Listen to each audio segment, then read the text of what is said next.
un tiempo a esta parte, el departamento de Rocha ha ido ganando más y más terreno en el plano turístico nacional, debido obviamente a la incomparable belleza de sus playas y la tranquilidad que por allí se vive a diferencia de otros puntos del país. El tramo comprendido entre el poblado Aguas Dulces y el Cabo Polonio, pasando obviamente por Barra de Valillas, tiene una particularidad que la hace diferente al resto del departamento y por supuesto al resto de la zona balnearia del país. Sin embargo, de esa región, a pesar de muy conocida y visitada en verano, pocos conocen cómo viven los lugareños durante el resto del año, cuando se van los turistas y hay que enfrentar el crudo invierno con pocas personas en la vuelta y muchas dificultades por sortear. Decidimos conocer esa realidad y comenzamos por Aguas Dulces.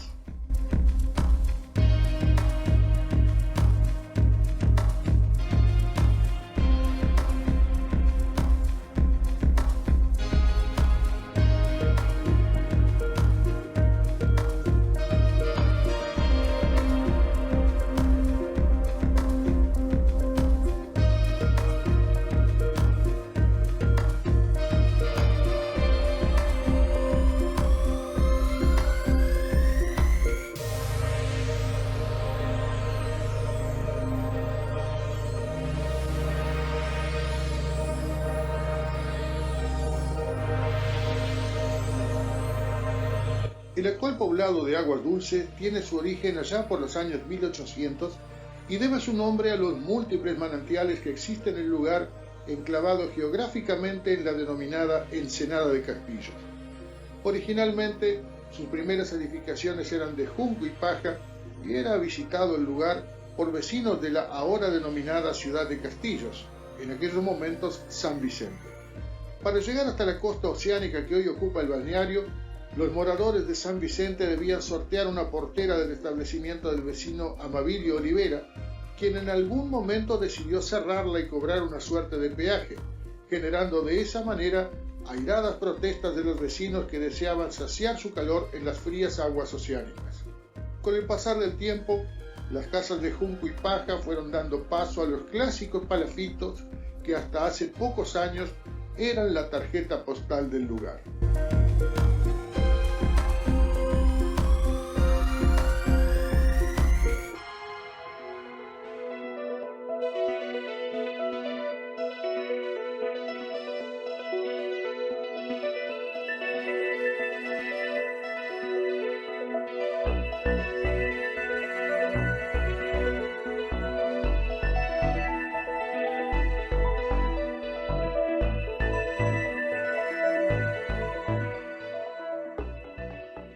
Nuestra primera parada en este trabajo especial que estamos haciendo para edición limitada en las costas de Rocha es en el balneario Aguas Dulces, el pueblo de Aguas Dulces, porque en esta época del año de balneario queda poco, por supuesto.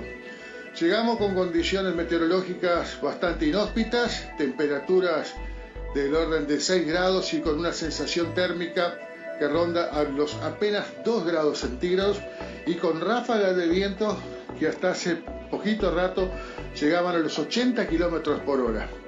Algo bastante común en esta zona del país y particularmente en este balneario que en los últimos años ha sido más que azotado por sudestadas importantes que han hecho sucumbir a varias de las construcciones precarias que a lo largo de los años se han ido construyendo a la orilla del Océano Atlántico.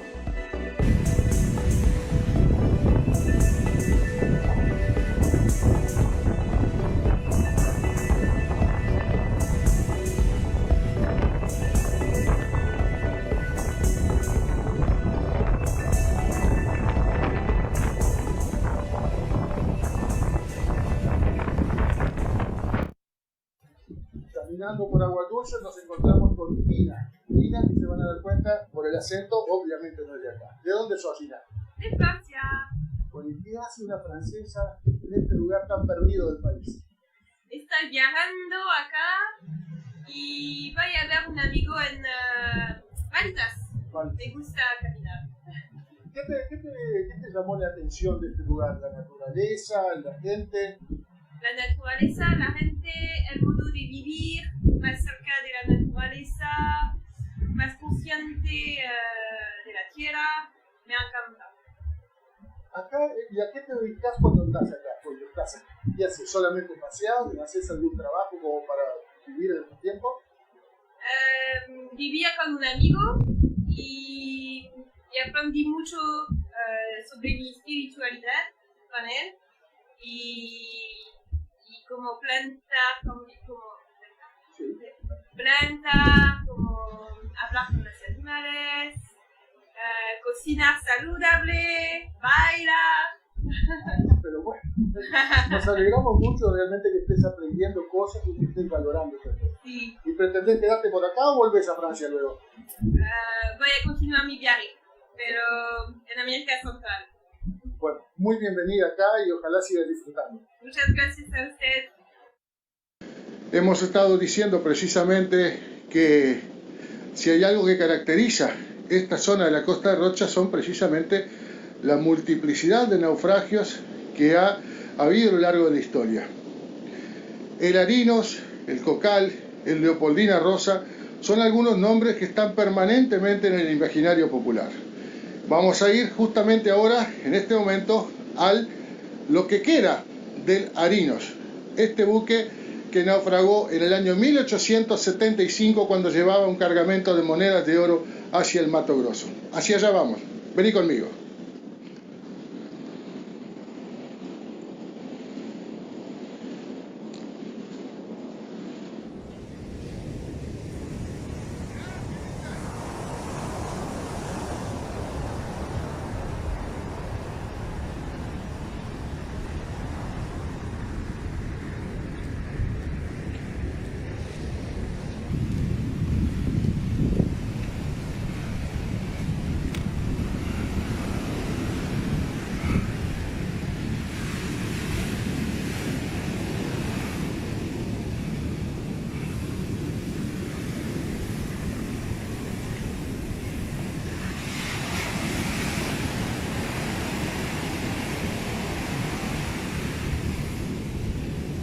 Caminando por la playa rumbo a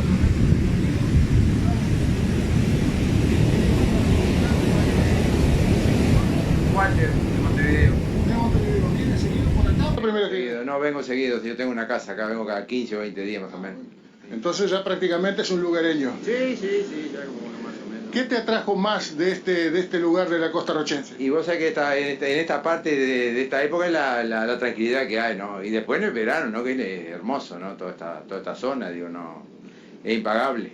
Esta tranquilidad es tanto en esta época como también en verano. Yo habitualmente vengo en verano, es la primera vez que vengo en invierno, pero estoy justamente encantado de ver esto acá. Hace mucho tiempo queríamos hacer esto acá. ¿Cuántas personas habitualmente hay en invierno en esta época del año? Ahora hay un poco más por el tema de la pandemia, pero andan alrededor de 200 personas más o menos. Y ahora habrá 300, ahora hay un poco más por el tema que mucha gente se vino, porque está jubilada y esa que tiene casa se vino a estar acá por el tema de la pandemia. Pero igual sigue siendo tranquilo, digo, no hay problema, es un balneario tranquilo. ¿Y andás con tu amigo que te anda acompañando? Ah, siempre. Me ve salir y sale otro amigo. Y finalmente allí, en el medio de las olas, está lo poco que queda de este barco tan emblemático como fue el Arinos y que da nombre a varios emprendimientos en la zona y que parece mentira que fuera un barco de dimensiones importantes, movido con aspas como las que utilizan los barcos que navegan el río Mississippi. Vamos a tener que utilizar imágenes de archivo para mostrar con mayor detalle lo que queda y las imágenes aéreas del amigo Sebastián de Cuadro, que gentilmente nos la cediera, porque realmente la marea está muy alta y el oleaje fuerte no permite una aproximación mayor.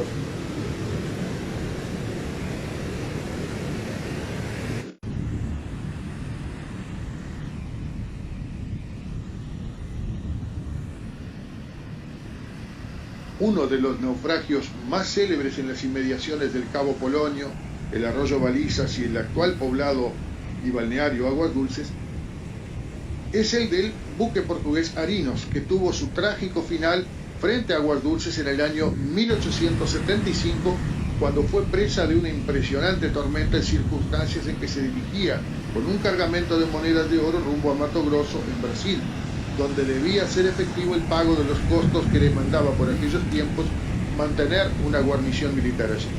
Desde entonces, el agua salada y la arena han ido paulatinamente carcomiendo los restos de este buque que era movido por paletas semejantes a las que mueven las embarcaciones en el río Mississippi.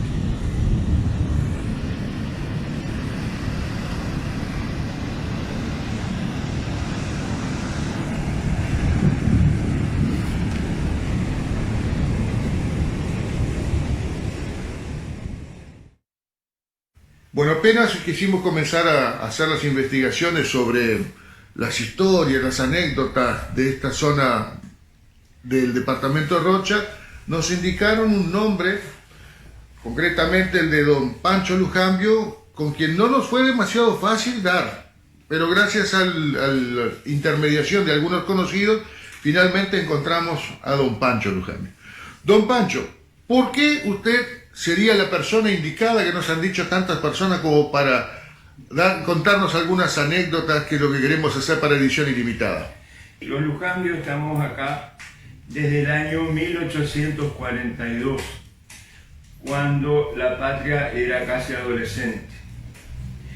Entonces, y hemos vivido desde siempre trabajando, sudando, sangrando en la zona, dando trabajo a la gente y en distintos aspectos y en distintos trabajos, labores, y siempre preocupado por la cultura de la zona y preservarla y darle dimensión para que sea también una ayuda para potenciar el turismo y hacer valorar el turismo como hacen en Brasil, por ejemplo. Y bueno, y he tenido diversos comercios trabajando en las playas, en los balnearios de Aguas Dulces, Cabo Polonio, y distintas actividades en el campo.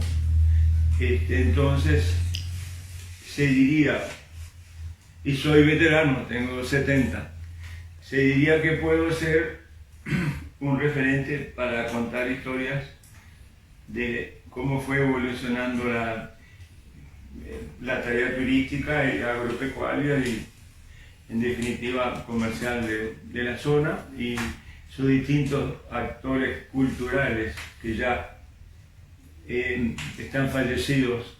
En mi libro trato de mantener vivo la memoria de todos esos personajes, porque un balneario, un lugar sin personajes y sin referentes no existe. No queda nada, es un centro comercial que tú te gusta o te desagrada, pero no hay ese valor que tú digas, bueno, el año que viene regreso.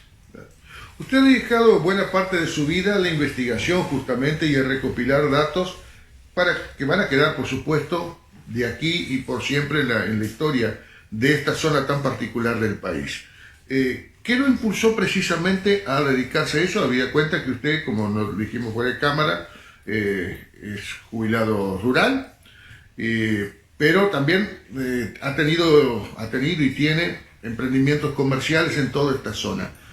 Que la gente siempre me interesó muchísimo, las personas siempre me interesó por su vida, su vivencia, sus maneras de ser. Y la otra, que yo soy un descendiente de naufragios encallado en la Punta del Diablo verdadera, acá entre Baliza y Cabo Polonio.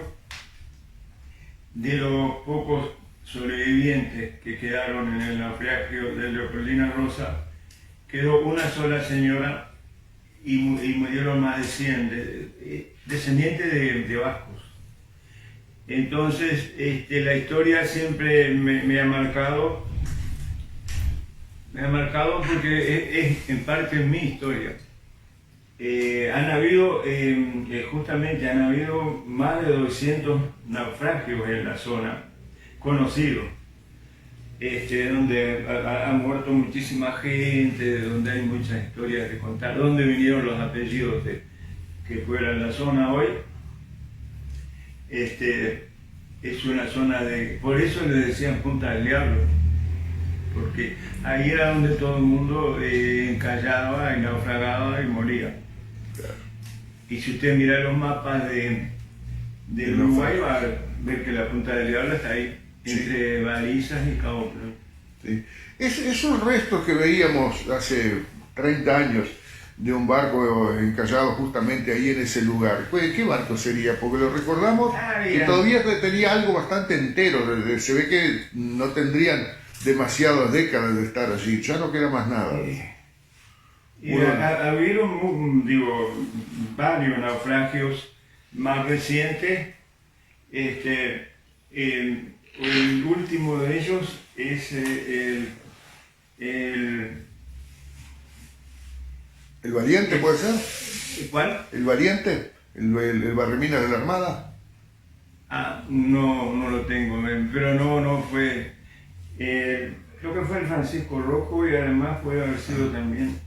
Hay otro que yo tengo una biografía de que lo cuidaba, el Don Guillermo. Pero el mar rápidamente te come, eran barcos ya de hierro. Ahí te lo pulverizan 20 años, 30 años, no queda ni escama del barco. Sí. Es el agua salada y la humedad al hierro lo termina, ¿no? Sí, nosotros llegamos a conocer los restos del Cocal cuando todavía se veía parte del barco, y hoy en día son apenas unos hierros que es difícil imaginarse que aquello fuera parte de un barco, ¿no? Es impresionante el trabajo que hace el mar propiamente dicho, y bueno, y además de que el propio movimiento del suelo marino en las arenas van cubriendo un poco lo que vaya quedando, ¿no? En Agua Dulce el único barco visible ahora es el Arino, que no sé cómo ha sobrevivido tantos años, le queda una puntita ahí que la ve. Es el único barco. Después tienes muchos barcos enterrados en la playa. Yo salgo a buscar restos de naufragio y fósiles, porque hice un almacén museo. Tengo lo que pida de fósiles, de naufragios, de herramientas antiguas, de cosas. Entonces salgo caminando y voy buscando fósiles, restos de naufragio. Y he encontrado, hace 3 años atrás, encontré un barco que estaba rumbo a los Moros ahí, que no he podido saber realmente cómo se llamaba, porque, es que te digo, hay cientos de barcos o barcazas en la época de la madera que están prácticamente destruidos. No sabe, aparte no hay referencia, porque eso las referencias estaban en los países de origen de donde salían los barcos. Ahí decía, hoy salió tal barco con destino a tal lugar. Ahí que encontrabas la referencia de cuál podía ser. Seguro. Si no, lo que te queda es, por ejemplo, los clavos. Tú sabes si un clavo es inglés o si es un clavo español, o por las distintas formas de los clavos, y también puedes encontrar restos de madera que también te pueden indicar, pero eso son personas especializadas se llaman en naufragios, son como arqueólogos marinos, una onda así, claro, que tiene que ser un tipo muy especializado. El Leopoldina Rosa fue uno de los naufragios más conocidos, más mencionados en esta zona del país, junto con el Cocal, el Arinos, el Gainford. Son nombres que uno ve permanentemente en los comercios incluso de la zona.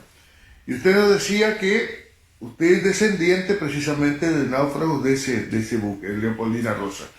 ¿Qué le han contado de sus antepasados sobre esa experiencia? ¿O qué ha llegado, qué ha sobrevivido en la memoria de la familia esa anécdota? Bueno, yo tengo 2 cuentos que no son cuentos, que son distintas versiones del naufragio. Una de de los náufragos cuando están en el momento dentro del mar y otras de los que miran de afuera.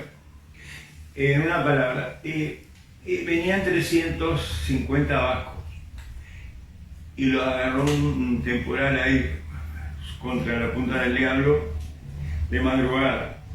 Entonces comenzó a naufragar, a hundirse la embarcación y la gente se tiraba desesperada para ir rumbo a la playa, ¿no? Pero prácticamente no lo lograban.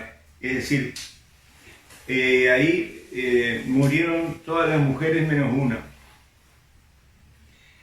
Que era casada, pero el marido cuando la vio caer al agua se tiró a salvarla y se ahogó el marido.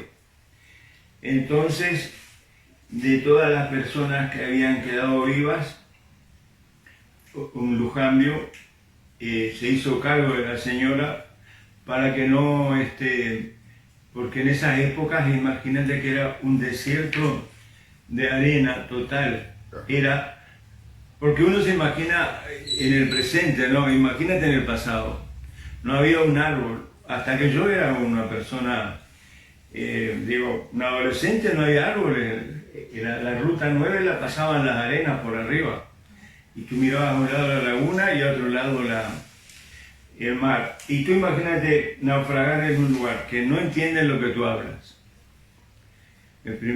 Que quedaste sin ropa, tirado en el medio de un desierto, es un caos total, porque hay gente que no podía comunicarse, y estás desnudo en el medio de un desierto, re muerto de frío, de hambre, y no poder comunicarte, que nadie...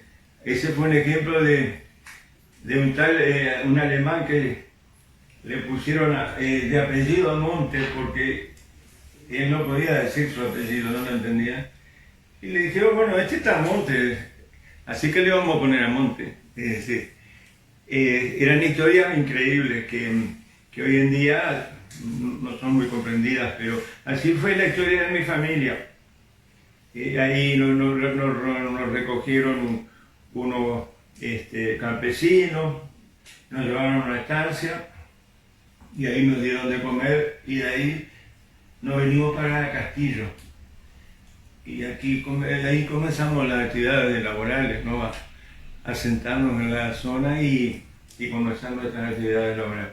Pero somos descendientes de vascos muy trabajadores y muy porfiados.